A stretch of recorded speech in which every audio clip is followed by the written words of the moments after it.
Hello. I don't know quite where I'm going with this because the situation with regards to the COVID-19 lockdown and disease is becoming ever more fraught. And I just watched, part of a Computing Forever video in which he talks about the problems of the statistics. And indeed, I have had some criticism about the statistics I quoted in my last video, in which I showed the worldometer list. Now, I appreciate that some people would take issue with some of those figures. Indeed, I did. For instance, I did not quote any of the Iranian figures, and the Chinese figures are just laughable. I don't trust them. On the other hand, I did trust the British figures and the German figures and the Israeli figures and the Swedish figures. Maybe now the Swedish figures weren't that accurate. And I'll get into that in a minute because I've been doing a bit of research on that. However, in general, I think the figures, oh dear, now where is it? I think the figures are accurate to the extent that we can rely on a sort of ballpark number of people who have the disease. Now, one of the biggest problems seems to be in people's minds seems to be, how do you define what these people died of? And that's perfectly reasonable. For instance, if someone has a heart condition and then gets COVID-19 and dies, in some countries, this would be classified as a COVID-19 death, and in other countries, it would be classified as a heart condition, a death as a result of a heart condition. Also, sometimes doctors may think somebody has COVID-19 because they have a high fever, but it might be something else. But they classify it as COVID-19 anyway, because we don't have adequate tests just yet, and we can't actually tell.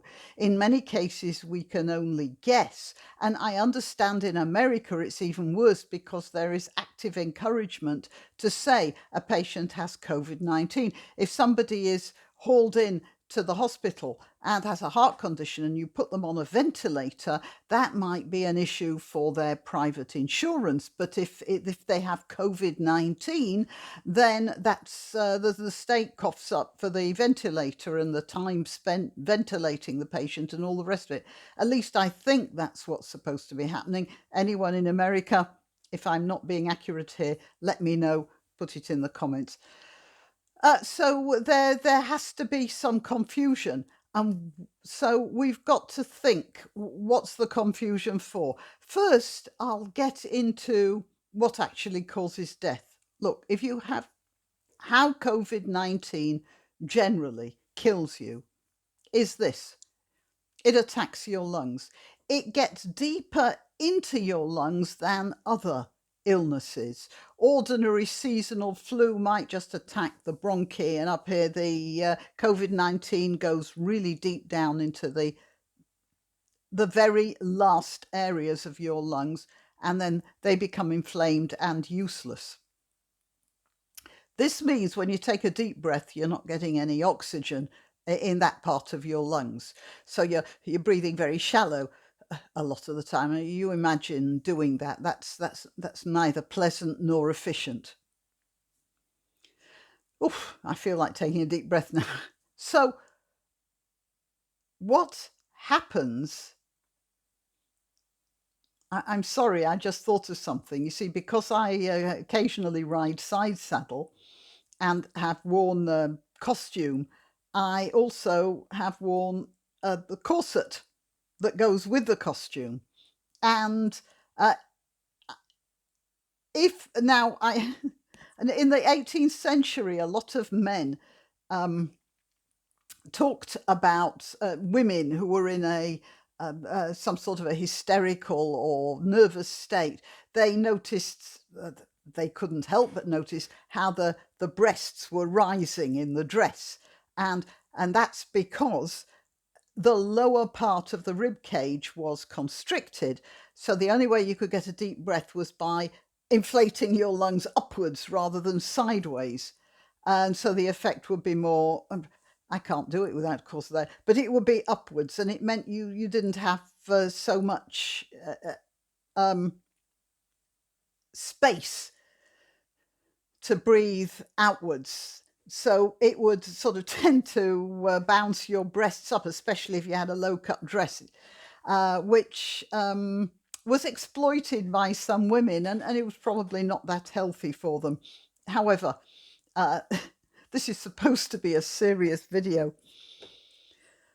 But oh yeah, when I was wearing those, I did notice I had to breathe upwards, and it was quite hard work, you know. I suppose you get used to it eventually, but I'm sure it's one reason why women fainted a lot.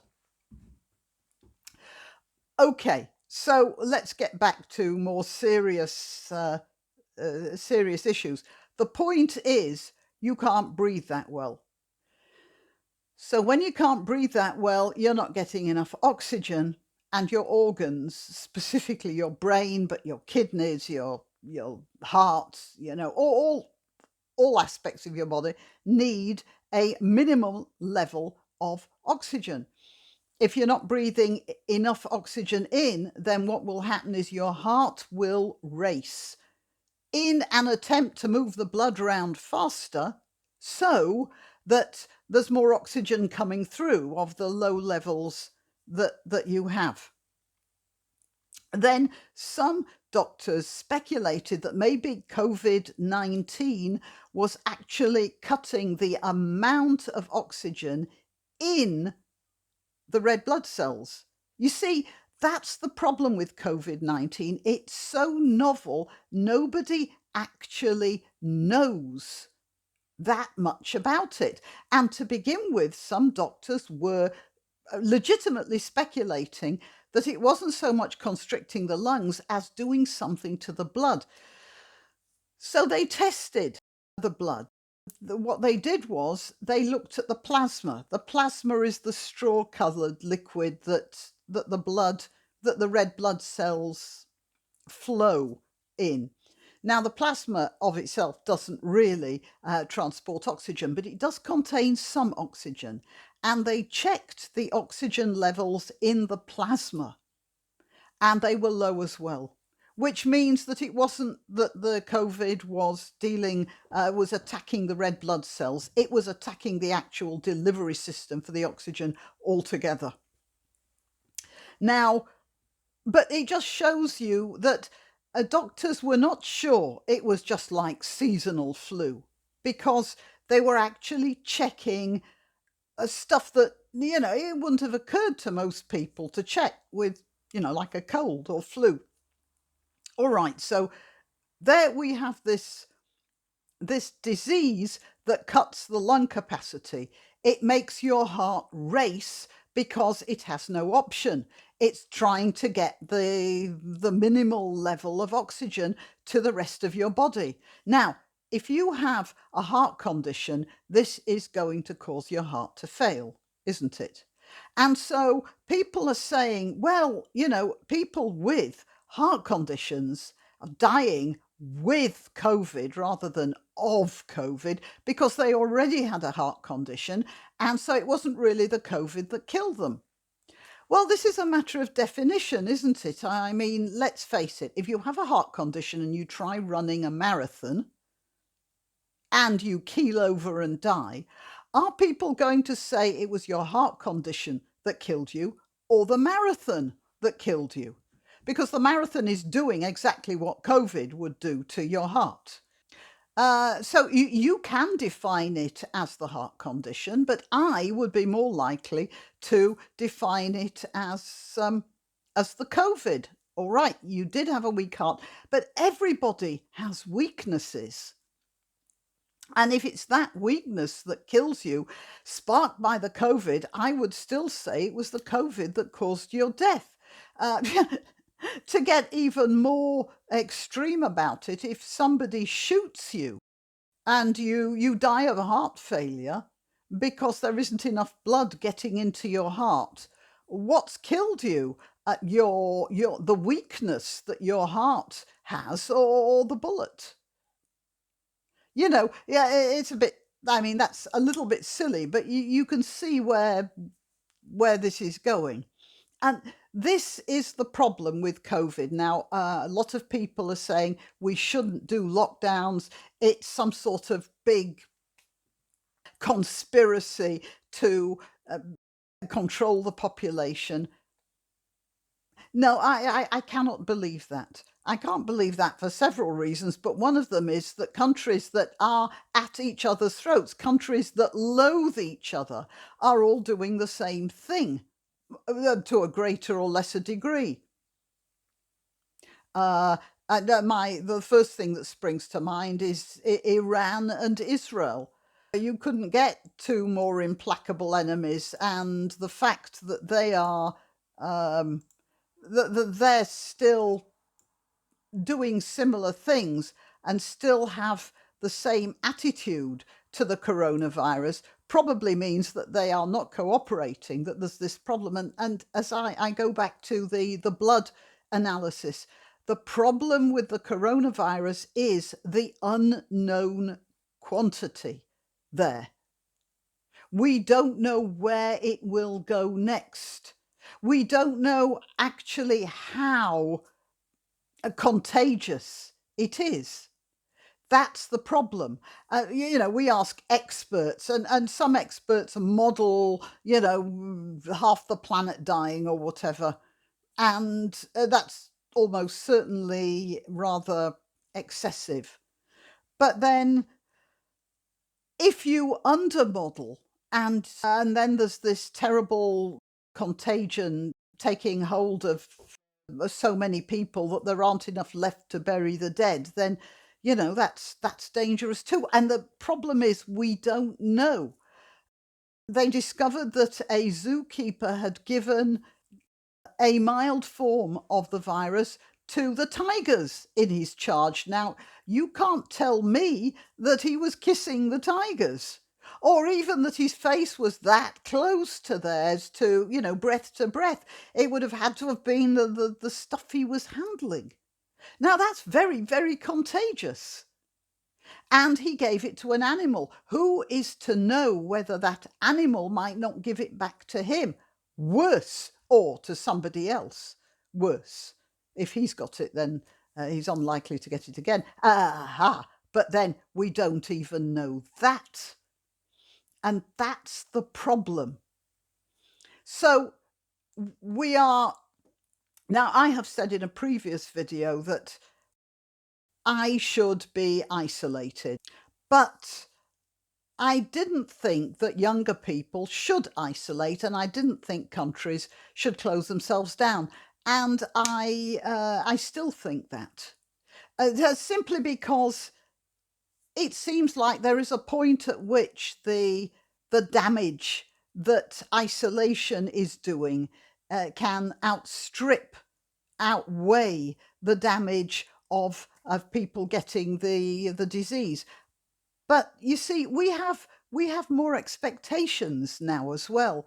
In 1918, people stayed home and died of flu. They were nursed by overworked relatives, and then who later on grieved. They never blamed the government, because illness was something that happened in your home mostly. There were hospitals, there are a couple of hospitals near where I lived that have been now closed down. They were actually built as what's called fever hospitals. And then they, ironically enough, only within the past 10, 15 years was it decided that fever hospitals were no longer necessary. So now they're flats or whatever, and and now they're building another fever hospitals elsewhere. I think there's one called NHS Nightingale, which is they've taken over some conference centre, I think. Well, anyway, people stayed home and people were nursed by relatives and they got pneumonia and they died. And that's why there were 50 million deaths worldwide, I think, out of 500 million people who got the disease. Something, I know there were 50 million deaths that we know of. Anyway, the point was that people died and nobody blamed the government. Nowadays, if people die, they do blame the government. So suddenly there's a need for ventilators and masks in a situation where previously there had never been such a demand for ventilators and masks, and everybody's blaming the government. Well, whatever next? We've got lots and lots of things that could go wrong, and you can't you can have some stuff in your store cupboard, but you can't have everything. I did mention in another video that the government knew that a pandemic would overstretch the NHS. They knew that, and they didn't prepare properly for it. But if they had, they still wouldn't have prepared for this. So it's a big confusion.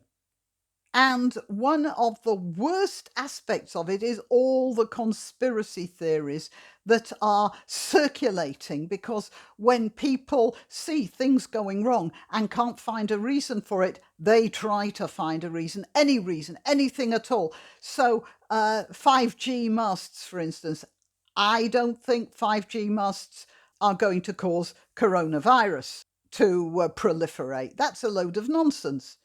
I am opposed to the British government allowing the Chinese to install this technology, for sure, but that's not because of a physical virus. There's another one. Here's the Independent. Labour's most senior elected official spread a conspiracy theory that Boris Johnson did not have coronavirus. The Independent can reveal. I do like the way they say can reveal. You're just reporting it. You're not revealing anything. Andy Fox, who chairs Labour's powerful ruling body, I mean, this is a senior character in the Labour Party, retweeted a claim the Prime Minister had not been suffering from COVID-19 and that doctors had been forced to hush up his true condition. After an inquiry from the Independent, Ms. Fox locked her account, meaning it can only be read by followers. So followers are still getting this message, probably, although with the account locked, who knows? The chair of Labour's National Executive Committee shared a claim that those who had treated Mr. Johnson in a London hospital had been forced to sign the Official Secrets Act, and that 2 doctors who had refused had been sent home.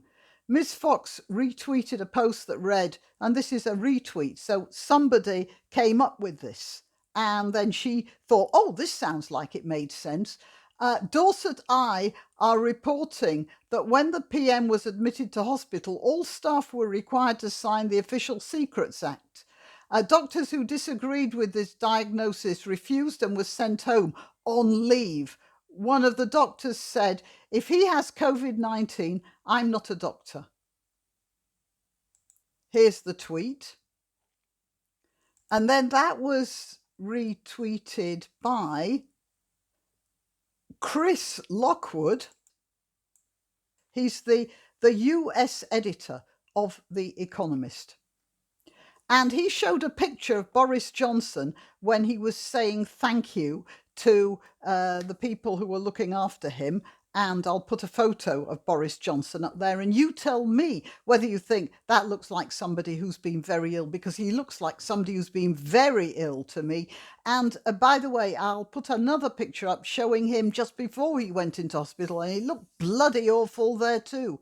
And Chris Lockwood says, I mean, even if he looked as if he were in the peak of health, you're not going to get a whole hospital pretending that the Prime Minister was ill to further the Prime Minister's agenda, for goodness sake. I mean, let's face it, most of the people who work in hospitals are I assume a lot of the people who work in hospitals are Labour supporters. One of the big problems with the BMA, the British Medical Association, is going steadily lefter and lefter. That's not a proper word. I apologise. More and more left. I'm getting overexercised here, aren't I? And this is what Chris Lockwood said. This is not someone who was at death's door a few days ago. Something incredibly fishy about the whole business. This is a really intelligent man. He's got to be really intelligent to be running The Economist. The Economist is a really intelligent magazine, much respected. I lost my respect for The Guardian a long time ago. Now I've lost my respect for The Economist. What else is there to respect? And there you have the whole problem in a nutshell. We don't know whom to listen to anymore. And yeah, this is always going to happen. During any time of plague, you get people going hysterical. I was talking to a friend just before about previous plagues and how various things were blamed. He said, well, one of them, during the Black Plague in Britain, at one point, they thought it was cats and dogs. So they killed all the cats and dogs. They were the only creatures that were keeping the rat population down. It was a terrible tragedy, not only for the cats and the dogs. And this is what happens when it's just a national panic. And these national panics are a feature of our human psyche. It's different now. The national panics are going by tweet rather than, peasants with pitchforks running through the town shouting blame. But we still have to find something to blame. And if we can't find anything to blame because the science is getting in the way, then we turn to conspiracy theories like this. Anyway, that's it. So look, my figures on the coronavirus that I took for Worldometer, I stand by them. They may not be strictly accurate because of various definitions, but they give you a very good idea of what's going on anyway, and I stand by that. And until we can get a proper testing procedure into place, we can't actually be definitive. But the fact that we can't be definitive doesn't mean to say that we can't have an idea of what's going on. If you want to donate or contact, the information will be rolling over the Graniopteryx as I speak. Please like, subscribe and share because it does help with the algorithm. If you visit my channel on YouTube and one day discover that I've disappeared without warning, you'll still find me on BitChute or Minds. Just go to either of those platforms and do a search for Graniopteryx. If you're already watching this on BitChute or Minds, good for you. Meanwhile, if you're watching this on YouTube, remember that you must keep checking the subscribe and bell icons because occasionally they reset. Till next time.